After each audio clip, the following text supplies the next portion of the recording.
Hey, it's Tony Bruschi, and this is our week in review over the weekend, taking a look back at some of the most compelling conversations and stories that we've covered for you of the last week. Brand new episodes back Monday morning, bright and early, 5 a.m. here on the podcast. Murder in the morning from the Hidden Killers podcast. No evidence that Dana Smithers' disappearance is in any way tied to Idaho murder suspect Bryan Kohberger. That is what was posted on Thursday when local police announced in an empathetic all caps tweet as everyone starts to try and connect Dana Smithers to the Bryan Kohberger case, and really for good reason. You can't blame anyone for going and saying, well, this is rather bizarre that you have parents of someone who's suspected and accused of murdering 4 Idaho college students now going into an investigative grand jury that's under the pretense of something to do with the Dana Smithers case. Yeah, I think that makes a lot of people go, huh? Now, does it mean he did anything with it? No. I mean, it could be them going in there to just completely exonerate him and say, yeah, they're doing their due diligence, which they are, and trying to see if there's any way to make sure that he's not connected. The speculation was set into motion by various media outlets that reported that Bryan Kohberger's parents, Michael and Marianne Kohberger, had been summoned to provide testimony before a grand jury in Monroe County, the very same county where Dana Smithers lived, disappeared from, and was tragically found dead in April. Same place where Kohberger's parents live and Kohberger at that time. These stories were fueled by a lot of sources, including one who suggested that the Kohberger's testimony was tied to the Smithers case. However, due to the confidential nature of the grand jury proceedings, there was no official statement either confirming or refuting those reports, and you really can't confirm or refute, and officials can't confirm or refute those reports. So once it gets out there, it's kind of out there. Mm-hmm. Along with the various sources, an informant claimed that Bryan Kohberger, 28, had a solid alibi for a time period of Smithers' disappearance in May of 2022. This was months before he left Pennsylvania to pursue his PhD in criminal justice at Washington State University. Now, what is that alibi? That is a very good question. I was on News Nation just the other night with Ashley Banfield, and they were talking about this in the segment just before I went on. And what I heard, and again, I preface that as it is exactly what it sounds like. What I heard, it's not official, it's just this, it's just that, was that the alibi is for Kohberger the night of the murder was that she saw him go to bed. Well, but that doesn't mean he didn't climb out a window. Exactly. So take it for what it's worth, for a grain of salt. It's what I heard. Not saying it's a fact, but it was a fairly decent source that brought that one in. News Nation then connected with the sister of the Smithers, who shared some intriguing insights. According to her, an investigative grand jury had already been probing her sister's case before Kohberger's arrest. In the aftermath of his arrest for the grisly Idaho murders, the grand jury did consider the possibility of any links between Smithers and Kohberger. However, the evidence gathered led to the clear conclusion that Kohberger was not connected to the Smithers case and was not even, in the vicinity at the time of her disappearance. That's up for debate.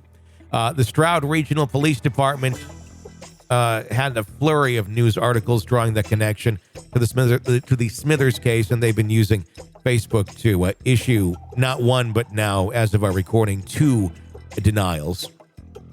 More of the pot was stirred, claiming that Marianne Kohberger had already provided her testimony before the grand jury and that Michael Kohberger was slated to testify on last Thursday, which, from all intents and purposes that we know, they did. Additionally, it was reported that their attorney had made an unsuccessful attempt to quash the subpoena. Lots of speculation on the Finding Dana Facebook page.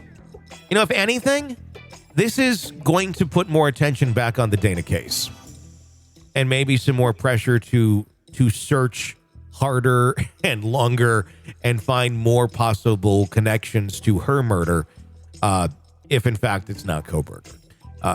And just getting it back out in the spotlight, because so many of these cases go cold, and the only way that they get revived is if there's new evidence or some sort of speculation like this goes on.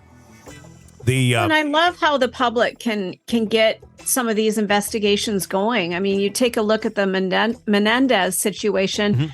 That I think that's going to go to trial at some point again. They're going to get a new trial because the public is going to put the pressure on. Yeah. You know, I think a lot of these cases absolutely go cold because it's just easier. But if the public starts putting pressure on, they have to do something. Yeah, introduce podcasts into the world, and there's been a lot of cold cases that have now been solved or brought back into light, and ongoing investigations are now ongoing and not just sitting there anymore. It's amazing when you're able to focus on some of these things. And it comes down to resources. You know, police departments don't have that. Police departments should have a podcast division where it's solely people trying to investigate it, but it's podcasters doing it, and then it works hand in hand with the department.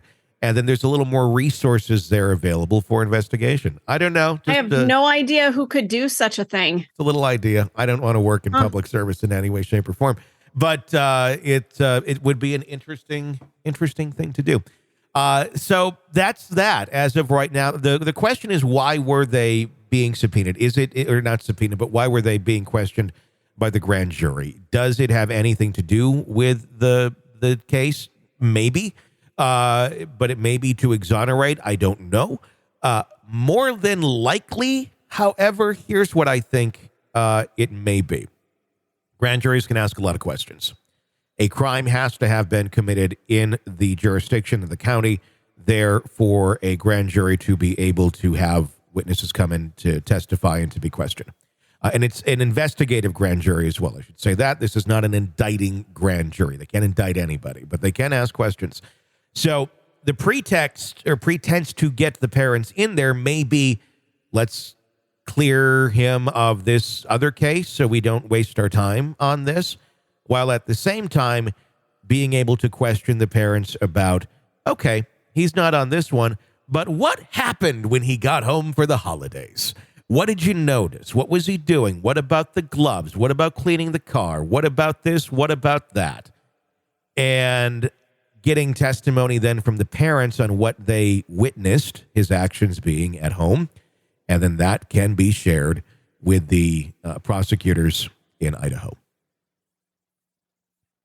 I have nothing. I just, there's so many facets to this case. Without a doubt. I mean, it just keeps going and going. It's just like an octopus. It's just touching so many different things, so many different avenues. And, you know, I think University of Idaho students, they're graduating, you know, this weekend, last weekend. It's graduation time, and they're 4 students. Well, I don't really know if, were they graduating? I don't remember their ages. There was, they got them posthumous diplomas this year. Okay. Yeah. So, you know, there's just this shadow that's been cast over these poor students, and just makes my mind reel. Yeah, completely. We got some really interesting conversations this week here with defense attorney Bob Motta, which you'll hear on the feed. In fact, right after this episode, it'll be dropping. If you're listening to this, it'll be dropping earlier in the morning on the 30th here. So be sure to press subscribe so you don't miss that. He goes into what he believes. It's a lot of what I just described, why they were there, what was going on, and where this all could lead. Very, very interesting conversations with him about this case. So you don't want to miss that. An interesting thing you found earlier, completely unrelated to the actual murders or anything, but just kind of the bizarre, I don't know, irony of the situation. The mascot of the university. I was doing a little research on a positive spin on things, if there is such a thing, to do with the Kohberger situation. But I did look into their mascot, and I was a little surprised by it. The mascot is a vandal, And we're not like someone's name like Vandal or anything. No, it's Vandal. And the reason is because student athletes nearly a century ago were playing basketball. Their team played defense with such intensity that a sports writer said they vandalized their opponents. It's an interesting way of describing that. Yeah, it is. It to me, it feels a little violent. It feels a little unnerving, but mascots are something that they've gotten a lot of attention over the last couple of years, especially for maybe not being politically correct, that kind of thing.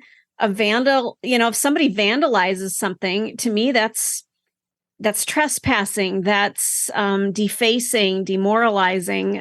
So it's just a strange mascot, but I'm a Hamline University graduate from St. Paul, Minnesota, and our mascot is the Pied Piper. So I don't have a leg to stand on there. I think sometimes mascots are decided without a whole lot of forethought. And it's like, that sounds great. This is going to be good. Pied Piper of Hamline. The Pied Piper does lure children away after ridding the town of a rat infestation. The story of the Pied Piper was not paid for his services as promised. And in an act of revenge, he used his magical flute to charm the children of the town, leading them away, and they were never seen again. Yeah, isn't that just a great thing to be as your mascot? And you know how I learned that? I learned that through watching Surviving R. Kelly, because R. Kelly in the 90s and in the early 2000s, when he was relevant in terms of being a musical artist, would always say he's the Pied Piper of R&B. Oh, God. And this was right out there. It was like on the intro to so many songs, and they're playing like the intro up, and he's like, Pied Piper R&B. And, then he would go into, the songs.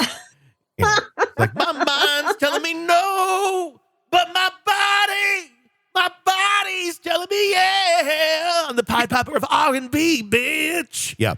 Holy crap. So that's another thing, like right in front of us from that era. And it's like, oh, we're all surprised. No. Yeah. No, well, it's interesting. If you look up Hamline University, they really, really push hard about that the Piper is a folktale hero, led the way, helping to remove the rats from the city of Hamline. They're not focusing so much on the children. It's more about the rats. Well, it's the Pied Piper. Yes, the story is he's hired to get rid of the rats with his music, because I guess rats don't like his music. And I don't know what it is. Maybe he's, playing a little bit too much, Michael Bolton covers. I don't know. But the rats, supposedly, he does his job. The rats go away, and then they don't pay him. He's disappointed. So he's like, you know what? I'm going to steal all your kids. That's the story of the Pied Piper. Yeah, it's something else, because I remember when I was on campus, they actually had a guy who dressed up as a piper, and he was wearing like a bodysuit and tights, and you could see everything. And it was just really awkward. And then they changed the mascot a little bit. It's more of a costume-ish looking thing with a big head that gets put on him, kind of like a Disney type mascot. So it's not so much a guy in tights. It's more of a cushioned type outfit. But yeah, it didn't instill a lot of Piper pride in me. It just Piper felt pride. icky. Oh God. Is the Pied Piper still the mascot to this day? For Hamline, absolutely. Damn straight, brother. They still got the Pied. So do you still have your Piper pride? Do you get out the whatever the Pied Piper is my playing? flute? Your flute? Do I get out my flute? Walk around like daycare center wall, gates? I don't. I can honestly say I do not. I don't focus on the Piper aspect very much. I have my diploma, or my degree, I guess, on the wall, and it doesn't mention anything about Pipers. Thank God. It just says Hamline University. That's all it says. Great institution. They were just in the news. If you want to look them up, they kind of put their foot in their mouth a little bit about something. And so, they are what they are. But I think I'm still paying off my debt to that institution. You are still this paying day. the Pied Piper. I am. Murder in the morning from the Hidden Killers podcast. Hey, if you want an ad-free experience of the show, you can get one through Apple Podcasts. Get actually access to all of our podcasts in their entirety. Sign up there, try it for 3 days free, and binge away with no commercials. Check that out. You can follow me on Twitter at TonyBPod. For Stacy, I'm Tony. Stay with us.